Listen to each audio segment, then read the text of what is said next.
அடுத்ததாக கர்த்தருடைய வார்த்தை, த வேர்ட் என்ற கான்செப்டா பார்க்க போறோம். மறுபடியும் ஏன் கர்த்தருடைய தூதரானவரை குறித்து பார்த்தோம்? ஏன் கர்த்தருடைய நாமத்தை குறித்து பார்த்தோம்? அஷம் என்ற கான்செப்ட பார்த்தோம். ஏன் இப்போ கர்த்தருடைய வார்த்தை என்ற கான்செப்ட் எல்லாம் பார்க்குறோம் அப்படின்னா, எப்படி பிதா கடவுள், குமாரன் கடவுள், பரிசுத்த ஆவியானவர் கடவுள் அப்படின்னு சொல்றோம். எப்படி ஒரு யூதனால இத சொல்ல முடிஞ்சது? இஸ்ரவேலுக்கு நம்முடைய தேவனாகிய கர்த்தர் ஒருவரே கர்த்தர். எப்படி இந்த இயேசு கிறிஸ்துவ கடவுள் அப்படின்னு சொல்றாங்க? எப்படி இயேசுவை யாவே அப்படின்னு சொன்னாங்க? என்பதை நம்ம புரிஞ்சு கொள்ள முயற்சி செய்ய போகிறோம். அடுத்தபடி தான் த வேர்ட் என்ற கான்செப்ட். த வேர்ட் அப்படின்னு சொல்லும்போதே நம்ம மனசுல என்ன வருது? ஆதியிலே வார்த்தை இருந்தது, அந்த வார்த்தை தேவனிடத்தில் இருந்தது, அந்த வார்த்தை தேவனாய் இருந்தது. அந்த வார்த்தை மாம்சமாகி கிருபையினாலும் சத்தியத்தினாலும் நிறைந்தவராய் நமக்குள்ளே வாசம் பண்ணினார். அவருடைய மகிமையை கண்டோம். அது பிதாவுக்கு ஒரே பேரானவருடைய மகிமைக்கு ஏற்ற மகிமையாகவே இருந்தது. இல்லை நம்ம யோவான் 1வது அதிகாரம்லாம் நமக்கு மடமடன்னு நம்ம மனசுல வரும். சரி, ஆனா நிறைய நேரத்தில் நம்ம என்ன நினைக்கிறோம் அப்படின்னா, யோவான் இந்த கருத்தை கிரீக் பிலாசபர் கிட்ட இருந்து எடுத்துட்டாங்க அப்படின்னு நினைக்கிறோம். இல்லைனா இது ஒரு புதிய கருத்து, புதிய ஏற்பாட்டின் புதிய கருத்து அப்படின்னு நினைக்கிறோம். ஆனால் எதுவுமே கிடையாது. என்ன அப்படின்னா, இது எல்லாம் பழைய ஏற்பாட்டு அனுபவம்.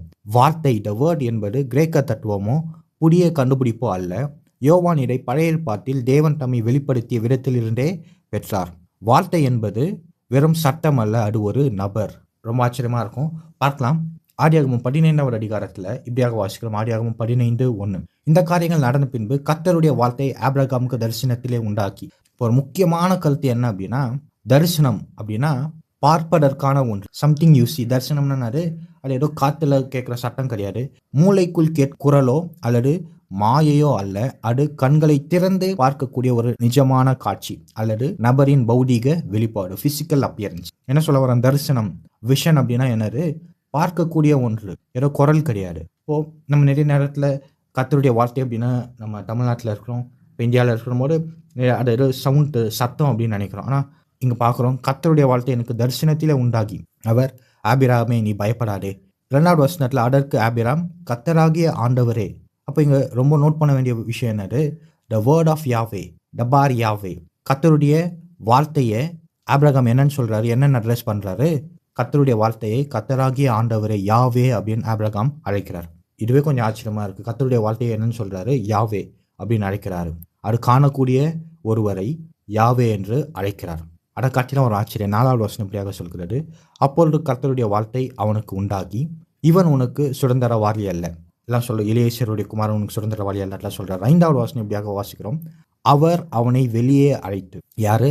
கர்த்தருடைய வார்த்தை ஆபிரகாமை வெளியே அழைத்து, நீ வானத்தை அண்ணாந்து பார், நட்சத்திரங்களை என்ன உன்னால் கூடுமானால் அவைகளை என்ன என்று சொல்லி.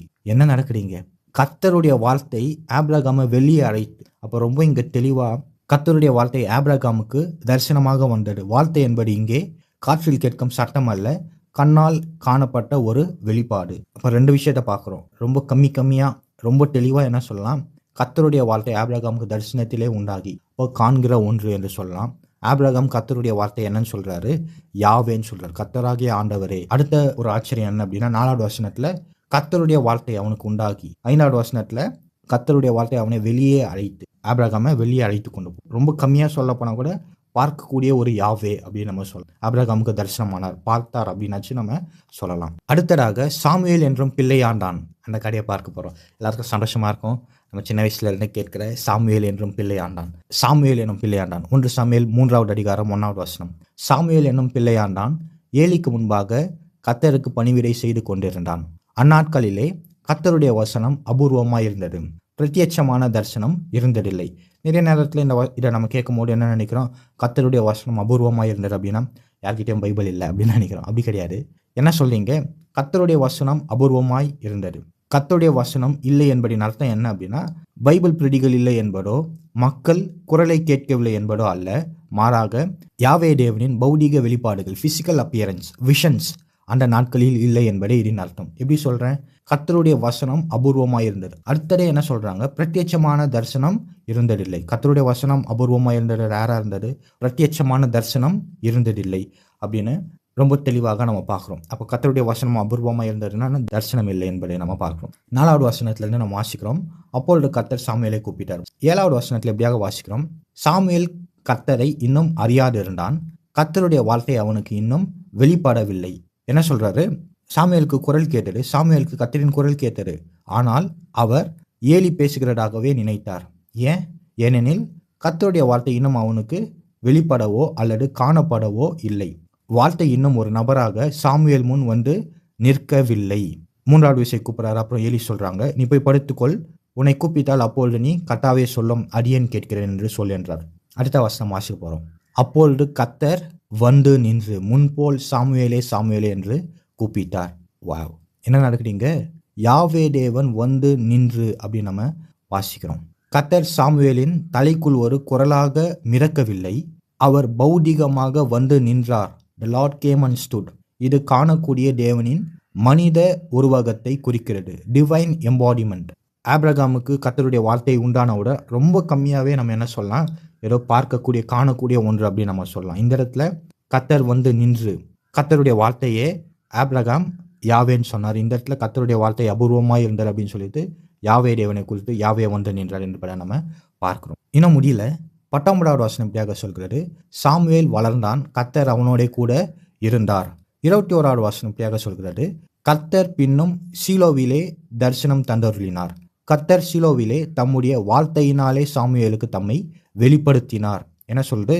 கர்த்தர் சீலோவிலே தம்முடைய வார்த்தையினாலே சாமுவேலுக்கு தம்மை வெளிப்படுத்தினார். Lord appeared again at Shiloh. The Lord revealed himself to Samuel at Shiloh by or as the word of the Lord. இங்க என்ன பார்க்கிறோம்?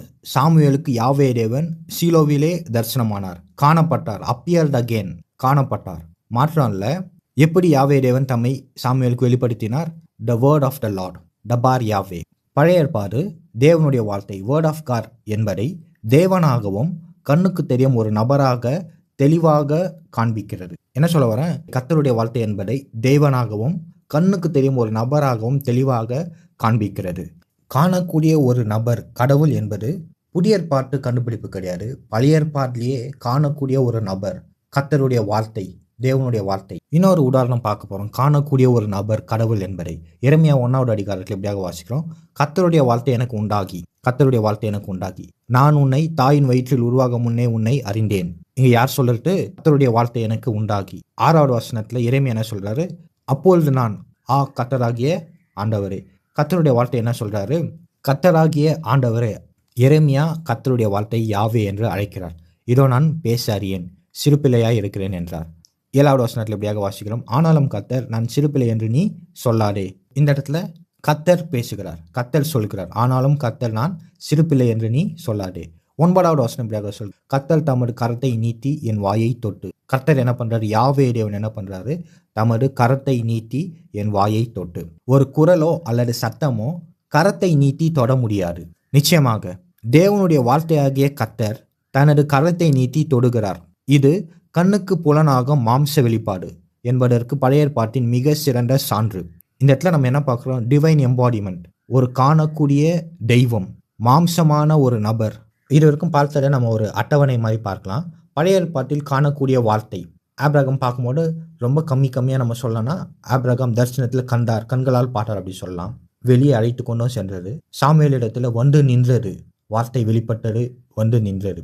எரேமியாவை கரம் நீட்டி தொட்டது. கர்த்தருடைய வார்த்தை எனக்கு உண்டாகி, கர்த்தருடைய வார்த்தை எனக்கு உண்டாகி என்பதை நம்ம பார்க்கிறோம். அப்போ வார்த்தை என்பது பழைய ஏற்பாட்டில் வெறும் செய்தி அல்ல, அது செயல்படும் ஒரு தெய்வீக நபர். யோவானின் இந்த இறையியல் தெளிவு எங்கிருந்து வந்தது?